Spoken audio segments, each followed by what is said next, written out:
Tada yeni bir soru soraptırlar. Dayın kıyıdını nikah edip alsam bolýar. Şu an hamana men enem var. Daim kim bolýar? Daim men enemin kaynak waka eje diýenler bolýar. Men dogran ejemye enemin daim näme bolýar? Erkek dogany bolýar. Hop, daimin kıyıdını men almaklığımda bunda bir ayıp yok. Onun bir tadı bir Müslüman doğan şöpe çıktır.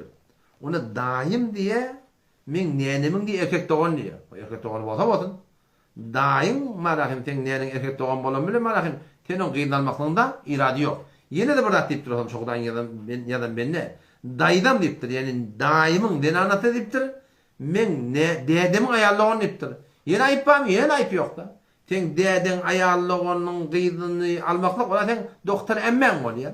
Ha, sen ejeken kıydı bolýar da, ejeken kıydı. Sonra sen ejeken marahim deden ayarlığını daýyna barmaktır, başga birine barptır diýerler. Ha, ejeken kıydyny taň almaklyk, ýemen almaklyk ilat barmy? Ýok, sonra ilat ýok. Şondaýdan daýyn kıydyny almakda munda bir kynçylyk ýok, elbetde bir tüy emişik bir dap bolsa, onu aýratym Müslüman dogany şu sorundan sorama bar.